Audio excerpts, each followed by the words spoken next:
दे। Hallelujah. प्रभु यीशु मसीह ने उस मुर्दा लड़की को जीवित करके उसकी मां को सौंप दिया। प्रभु यीशु मसीह ने उस औरत के जीवन में, जिसने अपना सब कुछ लिखा है कि बेचकर डॉक्टरों, हकीमों, वैद्यों के ऊपर लगा दिया था, लेकिन फिर भी उसको चंगाई नहीं मिल रही थी। अब उसने ये विचार कर लिया था अपने मन में कि अगर मैं यीशु के आंचल को ही छू लूंगी तो मैं चंगी हो जाऊंगी। हालेलुया। यीशु ने इन 3 शहरों में कार्य करने के बावजूद भी उनके वर्ताव को देखकर, उनके अड़ियलपन को देखकर, उनकी अनाज्ञाकारिता को देखकर इस बात को वो बड़े अफसोस के साथ कह रहा है। क्या कह रहा है? हाय खरजीन, हाय बैतसदा, जो सामर्थ के कार्य तुम में किए गए, यदि वे सूर और सैदा में किए जाते, यदि वे सूर और सैदा में, 13 आयत पढ़ रहा हूं, यदि वे कार्य जो है वो सूर और सैदा में किए जाते तो फिर क्या होता? वे टाट ओढ़कर और राख में बैठकर कब से मन फिरा लेते। हालेलुया। यानी कि प्रभु यीशु मसीह इस बात को कह रहे हैं कि तुम लोगों के बीच में मैंने इतने बड़े बड़े कार्य किए, लेकिन तुमने उन कामों की कदर नहीं डाल। हालेलुया। तुमने उनकी कदर नहीं देखी। जब तुम लोग विपत्ति में थे, परेशानी में थे, तुम यीशु के पास इस तरह से आके रोए जिस तरह से कभी कोई भिखारी भी नहीं रोता। इस तरह से तुम लोगों ने अपने आंसू बहाए, लेकिन जैसे ही तुम्हें चंगाई मिल गई, जैसे ही वो परेशानी दूर हट गई, फिर कभी भी यीशु का ध्यान नहीं किया। ये किन लोगों के बारे में यीशु मसीह कह रहे हैं? किन लोगों के बारे में कह रहे हैं? खरासीन के लोगों के बारे में, बैतसदा के लोगों के बारे में, कफरनहूम के लोगों के बारे में। क्या उस कैटेगरी में हमारा नाम तो नहीं आता? इन सारे इलाकों में जब से प्रभु ने यहां पे अपने भवन को कायम किया है, बहुत से लोगों के जीवनों में परमेश्वर ने कार्य किया है, लेकिन आज वो कहां है? आज वे कहां हैं? 3 चीजों के लिए परमेश्वर कार्य करता है। वो 3 चीजें क्या हैं? वो 3 चीजें हैं पर्पस, उद्देश्य। वो 3 चीजों में से दूसरी चीज है योजना, प्लान। उन 3 चीजों में से तीसरा शब्द जो है वो है पीपल, लोग। हालेलुया। परमेश्वर ने यीशु को एक मकसद के लिए भेजा, एक पर्पस के लिए भेजा। वो पर्पस क्या था? वो पर्पस ये था कि स्वर्गदूत ने आकर मरियम से कहा कि तू एक पुत्र जनेगी और तू उसका नाम यीशु रखना। वह अपने लोगों को उनके पापों से आजाद करेगा और उनको मुक्ति देगा। ये था उसके आने का पर्पस। ये था उसके आने का पर्पस। कहां पे उसने इस पर्पस को पूरा करना था? कहां करना था? स्वर्ग में। कहां उसने इस पर्पस को पूरा करना था? जहां वो भेजा गया था। कहां भेजा गया था? इस धरती के ऊपर। हालेलुया। एक मकसद से आया, एक जगह पर आया, और उस परिस्थिति के लोगों के बीच में आया। हालेलुया। वो जगह जगह जाकर लोगों को प्रचार करता था। वो घर में नहीं बैठा रहता था।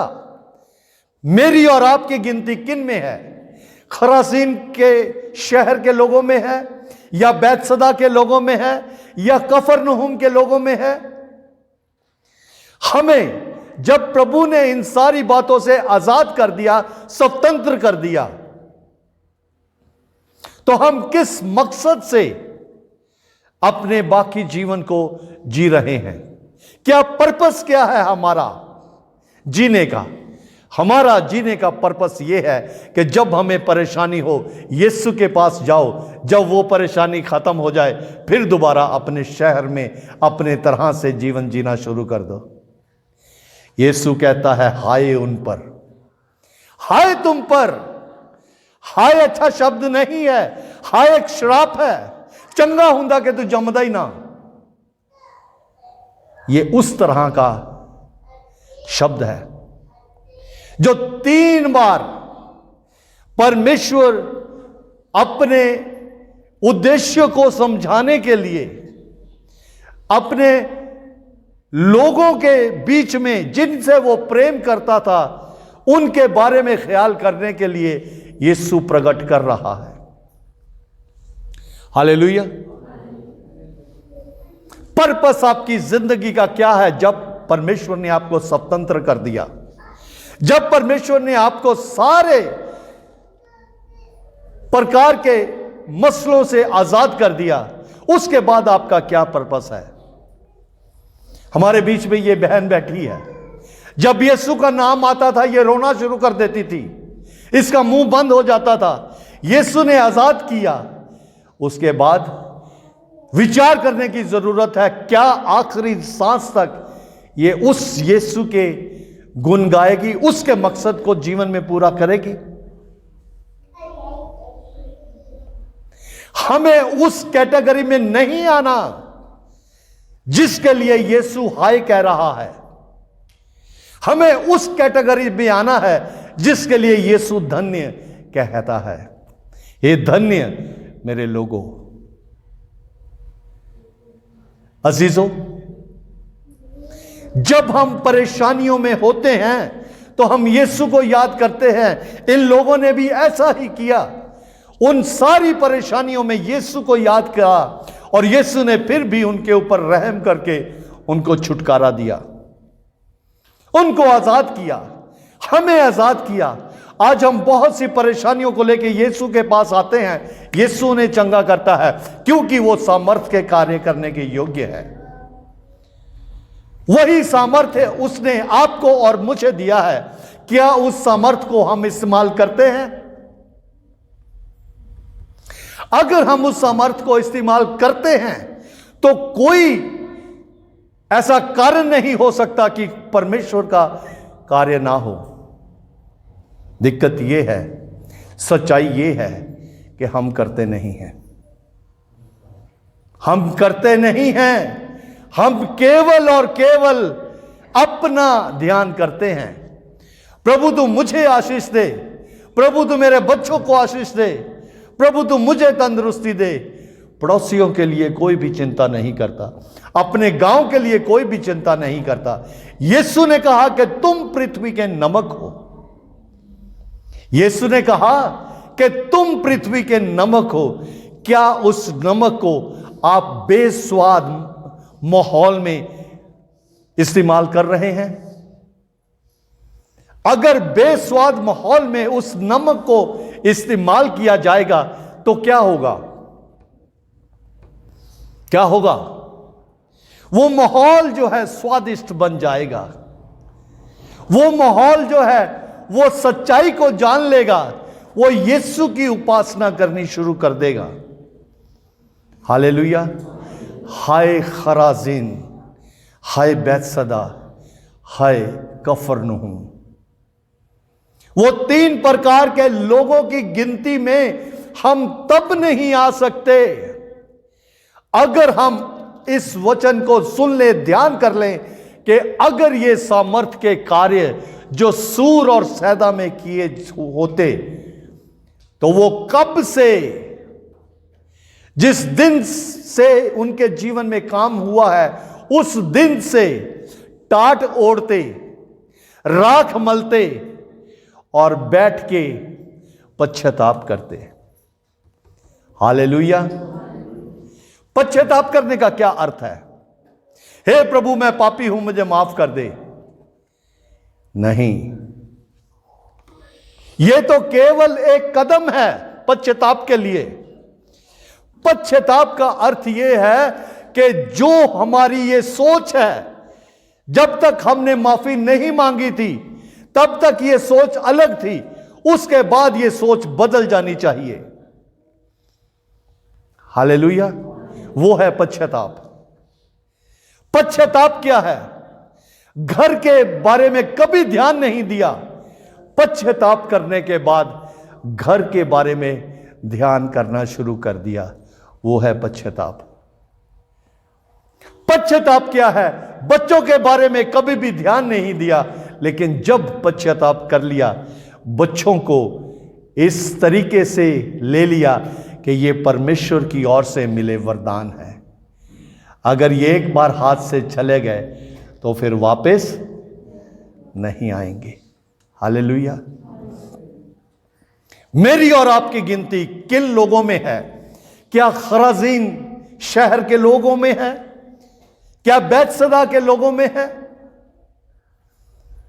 क्या कफरनहूम के लोगों में है? अजीजों, इस साल का ये जो 11वां महीना है, ये मुझे और आपको इसलिए दिया गया है ताकि हम इन सारी चीजों के ऊपर विचार करें। हालेलुया। लूका की अंजील उसका 19 अध्याय उसके 41 वचन में हम देखेंगे वहां क्या लिखा है।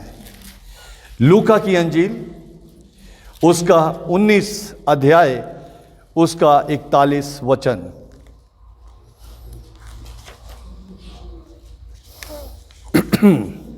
मिल गया? 118 पेज पे है। वहां इस तरह से लिखा है, जब वह निकट आया तो नगर को देखकर उस पर रोया। जब यीशु निकट आया तो उस नगर को देखकर यीशु रोया। क्या आज जब मुझे और आपको यीशु विजिट करता है, क्या वो खुश होता है या वो रोता है? Hallelujah, hallelujah, hallelujah. ध्यान करें मेरे भाइयों बहनों, ध्यान करें। यीशु उस नगर को जिससे वो प्रेम करता था, जब उसके पास पहुंचा तो उसको देखकर रोया। क्या आज जब यीशु मेरे और आपके निकट आता है, क्या वो खुश होता है या रोता है? यीशु आज रोता है क्योंकि हमने उसके मकसद को पूरा नहीं किया, हमने उसके पर्पस को पूरा नहीं किया, हमने उस जगह की कदर नहीं की जहां पे उसने हमें रखा है, हमने उन लोगों की कदर नहीं की जिनके बीच में यीशु ने कहा है कि तुम जगत की ज्योति हो। हम ज्योति बन के नहीं, अंधेरा बन के ही उन लोगों में जीवन जी रहे हैं। हालेलुया। यीशु के लिए समय नहीं है, दुनिया की सारी चीजों के लिए समय है। यीशु खुश होगा या रोएगा, अफसोस करेगा? लिखा है, हाय हाय तुम पर कि तुमने इतने बड़े बड़े सामर्थ्य के कार्य देखने के बाद भी कदर नहीं की।